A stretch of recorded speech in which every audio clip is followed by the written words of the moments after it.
Hello South Africa, welcome along to beautiful Sha Tin in Hong Kong as we preview the Longines International races for 2012.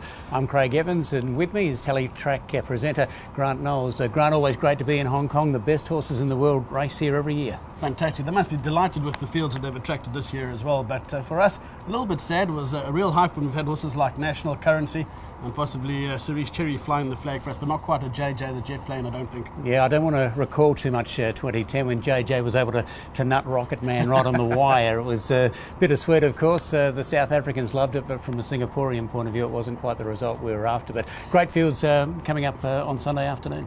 Fantastic fields. We just had the draws as well. I think some interesting draws. It's probably put a couple of spanners in the works as well, because some of the big names have drawn quite badly. Yeah, particularly in the sprint. We'll talk about that fairly soon. We'll start off with the Vase. It's worth 15 million Hong Kong dollars, 2,400 metres. Good field.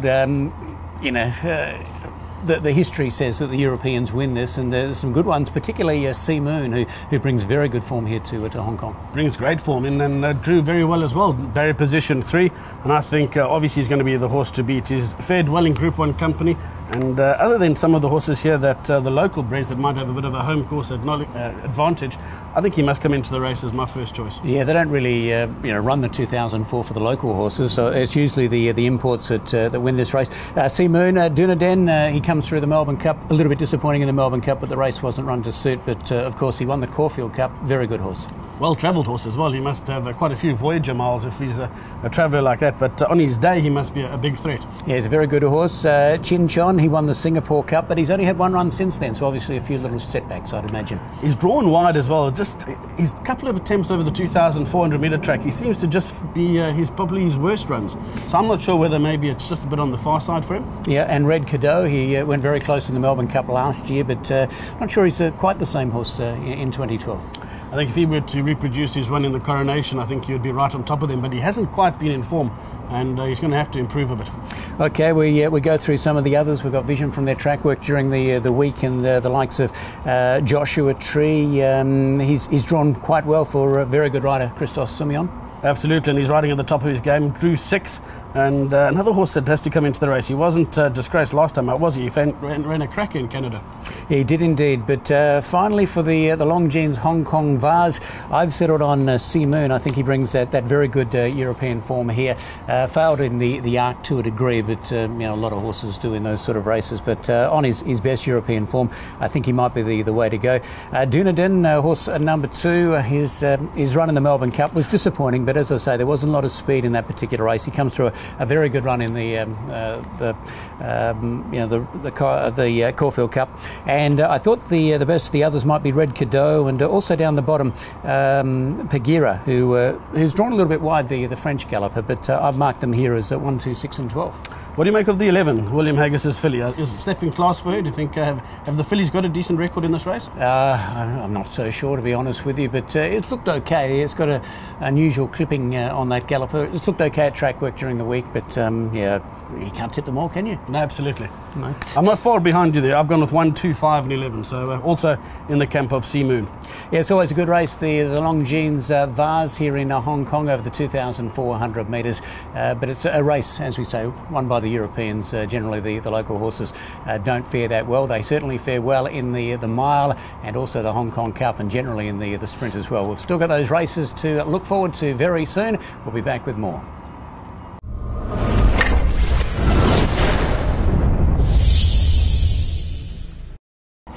Welcome back to our preview of the Longines International races here in Hong Kong for 2012. Beautiful conditions here today, a little bit on the overcast side, but we've had a lot of rain during the week, Grant, and certainly the track work on Tuesday morning and Wednesday morning in particular, very, very wet indeed. Very big, and certainly it looks like it's going to be drying up. The forecast isn't bad either, Craig, so it should be set for a very good day come Sunday. Yeah, unseasonably the weather conditions here in Hong Kong at this time of the year, every man and his dog tried to tell us or wanted to tell us, I think it was 18 days straight without sunshine, so it is drying out now, and hopefully by the time we get to the weekend conditions will be pretty well perfect.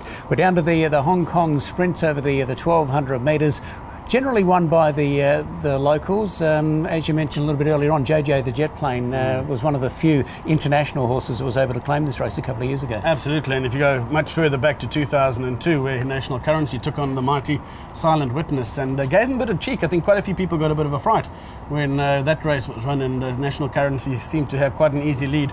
But we've got quite a nice record here for the few runners that we've sent out, but certainly JJ the highlight, and a thrilling finish with Rocketman, 2 South African jockeys involved as well. Yes, so this year we've got 4 international horses. Super Easy from Singapore. I'll talk a little bit more about him very soon. But of course the 2 Japanese horses, Karan Chan, who won the Sprinters Stakes a couple of years ago, and Lord Kanaloa, who won the Sprinters Stakes just a few weeks ago, about 4 or 5 weeks ago. And also Sea Siren, the Aussie sprinter. She's very smart. She's looked terrific at track work during the week as well. I haven't seen her at work, but what I have seen, I've seen the Japan Raider, and I was really impressed with him. He looks like he could be a big threat here, and he's drawn quite nicely as well, Lord Kanaloa, and for me, I think he's one of the big threats here. Well, Lucky 9 won this race last year. He won the Jockey Club Sprint just 3 weeks ago. His form is very good, but gee, the barrier is going to make it difficult for him. Especially where you see where they jump from here over the sprint trip, and it's not going to be easy. What would you do? Would you take him in terms of how his running style is? Would he be to the front, or would you try to give him a chance from off them? No, just from off them. He's generally a horse that gives him a little bit of a start, but he's a luckless horse too. I saw him in the Sprinters Stakes a couple of years ago when Rocketman went over there in Tokyo, and he was very unlucky. He went there again this year, and things didn't work out. He missed the start badly. Very good horse. Barrier draw is not great, but I quite like him if he's not crowded up between horses, and if Brebel can bring him to the outside, bring him with a big finish, I think he's close to the best horse in the race. So we'll find out there on Sunday afternoon. Super Easy hasn't drawn well. Gate number 10 came up here 3 weeks ago for the Jockey Club Sprint. Went well, but lost a shoe in the run and also had a bit of blood in the trachea. So it's going to improve, I think, on Sunday. Word I've had was that they're very happy with his progress and how he's doing. You should know as well, but I think they're expecting him to be in the first 3, and I don't think he'll be far off them at all. Yeah, he was a little bit handy to them at the Jockey Club sprint race. Generally back home in Singapore, they ride him a little quieter than that, and it'll be interesting to see what Joe Moreira does from gate number 10. You touched on Lord Kanaloa, these Japanese sprinters. We don't normally see the sprinters come and dominate, around the world. Mainly they're stayers, but he brings very good form. Brings solid form, and I just like what I see with him. He seems to be the right type of horse for a race like this, and I think you might get a bit of value there. We go down to a horse called Time After Time, and Lucky 9 is the local horse that's already there. We know him as a champion sprinter, but this Time After Time, jumped out of the ground in the Jockey Club Sprint and ran a terrific second. Not much between them on that form line, is there? He was right there, and he certainly looks the part as well, and he's pretty consistent. He hasn't run a bad race. Yeah, he's progressive too. He's getting there at the right time. Sea Siren, we touched on the Aussie sprinter. She's looked very good, and as we have a look at the vision here, very, very quick in track work on Tuesday. Absolutely. Cerise Cherry's the South African performer that I'm interested in as well. He's done all right here. He's won a couple of Group 2s, but you don't know if he's quite up to Group 1 level. A lot of these local horses, you have 2, 3, 4 horses at the top, and then the rest sort of battle around for the minors. He's one of those, really, isn't he? He is indeed. And Karan Chan probably had its best last year, but still going well, and ran second to Lord Kanaloa in the Sprinters Stakes over there at Nakayama in Tokyo. So what are you going to settle on here, Grant? I'll let you go first for the Hong Kong Sprint. I'm going to go with the Japanese horse, Lord Kanaloa. I think I'm going to tip him to beat home the 1, Lucky 9, and then back in third, the 2, Super Easy, followed by the 3, Joy and Fun, who drew pole position. He did indeed. I'm going to go with number 7, Time After Time. I think he's progressing nicely. Lucky 9 for second. Down to Sea Siren, the Aussie sprinter, and Super Easy. Have to throw it in. Oh, very different there. Someone's got a wide selection to play around quartets back home for that. That's it. They can have plenty of choices there in the Longines Hong Kong Sprint over the 1,200 metres worth 15 million Hong Kong dollars. So certainly a great race. Always is the sprint, and very much looking forward to that on Sunday afternoon. That'll be race number 5 on the Hong Kong calendar. The program. We'll come back with more. We're previewing the Longines Hong Kong International races here from Sha Tin.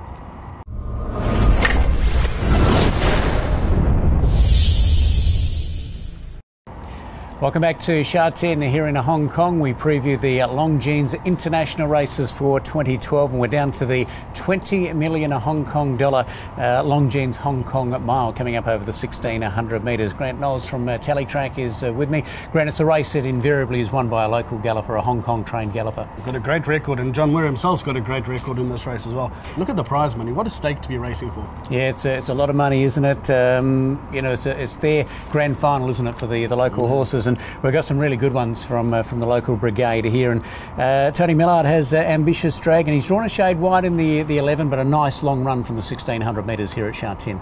He's been the champion here, hasn't he? He's certainly got a following. Everywhere we go, we see people talking about Ambitious Dragon. His colours were lowered, though, last time out by the 3-horse Glorious Days, and I think the way the draws went today, it might be difficult for him to reverse that form, because he drew wide in 11, as you mentioned, but Glorious Days drew pretty well in 3. Yes, the run in the Jockey Club mile was good from Ambitious Dragon, but I think the rider of Glorious Days probably just got first run on Ambitious Dragon. Dougie White, of course, is a master rider, as you guys would know, and just probably outfoxed Purton a little bit in that particular race. Yeah, saying master rider, the Jockeys International last night, and certainly Dougie White flying the colours for Hong Kong. It would be nice to have a South African jockey there. Can you imagine having the likes of Antoine Marcus or that here as well for South Africa? That would have been quite pleasant, but Dougie's done brilliantly. I think it's 12 in a row here, championships. Yeah, he's just absolutely flying. Joe Moreira won the Jockeys Championship last evening at Happy Valley for Singapore, so that was a nice touch for us. Didn't he win the one in South Africa as well? Yeah, a few weeks ago, He's getting quite a trophy collection in terms of his travels. Yeah, the bank balance that Red Rum couldn't jump over as well. It's very, very high indeed. But Extension, another one for John Moore. He's got a good hand in this race. Horse that's probably not quite racing as well, but did pick up a Group 1 earlier on in the season. He seems to have just a little bit to find with the top two, doesn't he? He seems to be a couple of lengths off them. I wouldn't think he's going to run a bad race, but he'll probably be another length or two behind the top two in the market. Well, he won the Champions Mile. Glorious Days ran second in that particular race, but it looks like Glorious Days has progressed a little since then. Yeah, and I think so. With Dougie White in the saddle, he's going to be very hard to beat in this. I think certainly with a decent draw, Dougie White's obviously going to be hungry to get a big one on the day as well, because I think he drew a blank last night, if I remember correctly, and he'll be trying to make amends there as well. I don't think he goes home and sleeps well if he doesn't have a winner. Now, we've got Gordon Lord Byron going around. I thought his track work on Thursday morning was okay. He's a Group 1 winner in France at his last start. Always hard to get a line on how strong that race would be going into this. Absolutely. He has got a favourable draw as well, which is going to help him, and he obviously is well suited to this type of trip. He's done quite nicely in Group 1 company at 2 attempts. He's won one of them, so not the worst record. Okay, Sadamu Patek and also Grand Prix Boss, they both bring Japanese form here, so again, very hard to line them up against the locals. But they did fare pretty well in the draws as well, with low draws, and I think that's going to have a big difference here as well. That's got to have a say in the outcome here, being drawn well. Pure Champion had a little bit of a push, track work this morning. A few people were saying it's going to run a good race. It finished third behind Glorious Days and Ambitious Dragon, so it's got a little bit of ground to make up, but certainly racing well.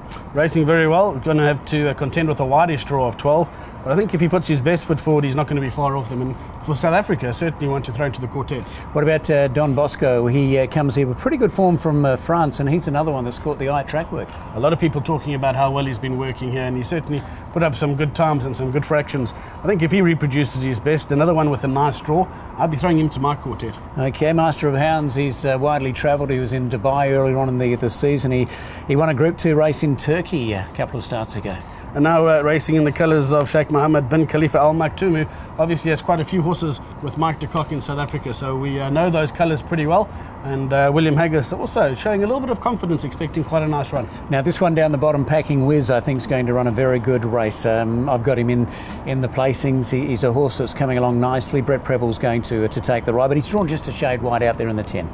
Yeah, must have a chance as well, but if you look past the top two, it really comes wide open, doesn't it? If you think of Ambitious Dragon and Glorious Days, once you beat those two, then I think it could be anybody's race. So you've gone which way? I've gone with 3 to beat the 1, and then my third selection, believe it or not, is the 12, who also I believe has been working really well.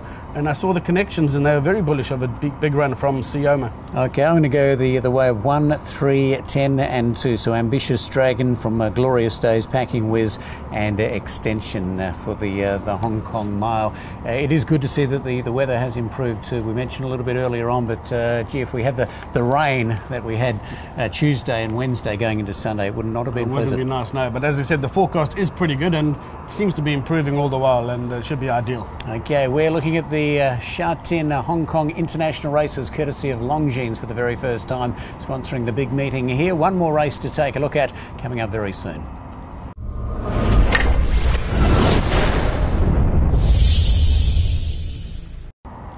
Welcome back to Hong Kong and the Longines International races for 2012. Craig Evans here with Grant Knowles, taking a look at the final big race.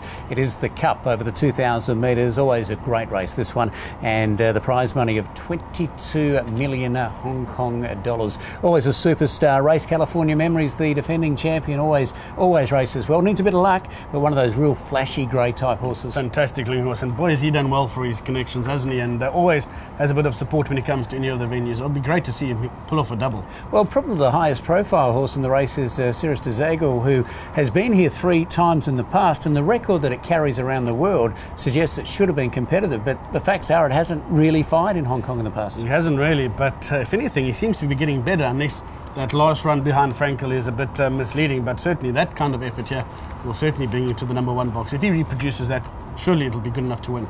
His track work, I thought on Thursday morning, a little bit scratchy. He was sort of very keen to get on with it, and he was fighting the rider. But as you say, a horse that's placed behind Frankel and gave him a bit of a run for his money should come here and win, shouldn't it? Absolutely. I think some of the earlier runs where he's beaten St. Nicholas Abbey and that, his form was pretty strong, but it's a very big surprise that he hasn't fared better here. But I think he might just be getting better, because certainly he gave Frankel plenty of cheek, and a lot of people were quite worried that Frankel's record might just be going down with their tote tickets, but he certainly proved a big gallant contender on the day. Yeah, Olivier Pelligot is going to ride Cirrus de Zagor.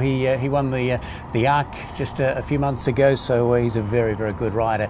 Now, California Memory is the type of horse that needs a little bit of luck, but Matty Chadwick, the local rider, has just got a great affinity with him and seems to find the right runs with him. He does, and he certainly would be a popular winner here, wouldn't he? He would indeed. He came down to Singapore a few years ago, and Matt Chadwick had to take him to the front, and a lot of people thought he slaughtered him, which he probably did, but he came back here and they forgave him. They put him back on the horse, and he's won about 3 or 4 races since then, so he's going well. He's repaid his debt, you say? Exactly. What about Her Majesty's horse, the horse called Carlton House, who was placed in the Derby last year? Form is good, but just doesn't get the victories. No, absolutely. It was backed as if he was going to be favourite for the Derby. I was there with Investec on the day, and certainly the whole of England were shouting for the Queen to win the Derby that year. But he just seems to be off the very, very best, doesn't he? So he's going to have to be at his best here to be competitive, but I think I'll give him a place chance. I've never actually been to Investec Derby, but I would love to go one day. Well, I'm sure we can make a plan with him, because I'm sure Bernard Cantor's in South Africa and he's watching, and maybe you and I can get to do this from Investec. I think that would be a great opportunity for all of us, and I've called many of Bernard's horses, so we can sort that one out. Carlton House, it's an interesting story, because it's going to be sent down to Australia to be trained by one of our leading trainers down there, Gay Waterhouse, which is interesting, okay. So, fantastic, yeah. And it's still a stallion, so is that the plan? Do you think he'll be standing there in Australia? I thought initially that might be what they were doing, sending it down there as a stallion, but apparently it is going to race, so we'll have to wait and see. Alco Pop, what a wonderful story this would be if it could win. It's an 8-year-old, and started favourite in the Melbourne Cup about 2 or 3 years ago, and things went awry, but came back and ran a slashing race in the Caulfield Cup, just beaten by Dunedin, and then won the McKinnon. His form's been pretty solid, and I think there's quite a few people here that are putting him as a bit of a sneaker, and I certainly would be putting him in my quartet. So I think he's got a lot going for him. He's obviously got a combination that's working right well, and he's got a decent draw as well. He has indeed. He's got what the guy I consider to be the best jockey in the world, Craig Williams. He's just an absolute freak, an Aussie who just flies in and out to places, and is a great rider. Does very well. I think Joe Moreira might be competing for that title pretty soon as well, because he impressed us in South Africa when he came out for the International. He impressed me again last night, and there certainly are some talented riders on show tomorrow on Sunday. For sure. It's just a showcase of horse and rider, of course. Let's go through them here. We've got Sweet Orange on exposed form. You'd say he'd have to improve quite a bit on what we've seen recently. I don't give him too much chance, to be honest. Irian's a horse that came down to Singapore a couple of years ago and ran a really good race. They didn't take him this year, but his form's good, and he wasn't too far behind California Memory, close up in the Jockey Club Cup. Yeah, he's drawn 8, so he hasn't got too bad a draw there, but his form's consistent enough to warrant a bit of place money, and I think he might be one of those each-way type of horses. Zidane is another one for John Moore. He ran second to Chinchon in the Singapore Airlines International Cup. Good horse too. He always puts himself in the finish of his races. I thought a little Smokey's chance. He finished third to California Memory in the lead-up race. He did. The draw didn't help him too much either. He's drawn wide in barrier position 12. He's going to have some luck in running from there, you think?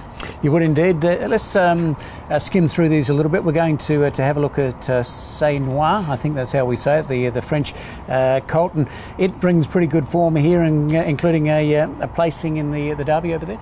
Yeah, obviously very disappointing in the Arc de Triomphe. Obviously something went amiss there. So not sure how to read into this fella, but obviously they're taking the chance. They've paid the money to get him here, so they must be thinking that he has some sort of credentials here. But the interesting one for me is this Autumn Gold, because he's pretty new to Hong Kong and hasn't had a win in Hong Kong yet, and they've thrown him in the deep end here. Yeah, it's certainly an interesting move, isn't it? Sean Wood's the trainer. Are you giving it any chance at all? I'm just respecting it, because I don't think they'd throw him in the race if they didn't believe he had the ability, from a combination of Woods and then Dougie White getting the ride. So there must be something behind it, and he's going to be big value. Representing Germany is a horse called Fauerblitz. It brings interesting form here. It's been all over the place. Germany, Italy, back to Germany, back to Italy.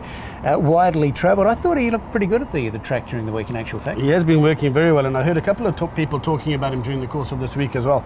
Not without a chance, but again, it might just be a couple of lengths off the best. Righto, and the last one there, Giofra, it's drawn out in barrier 11. It's going to make it pretty difficult. Very tough. Christoph's going to have to be at his absolute best then. He's going to have plenty of luck in running. But you never know with him, because he finds gap that some other jockeys don't find. As we said at the start, California Memory is one of these horses that the public just love. He's a big grey horse. I'm going to put him on top to score. I thought Carlton House would probably run a good race for Her Majesty the Queen.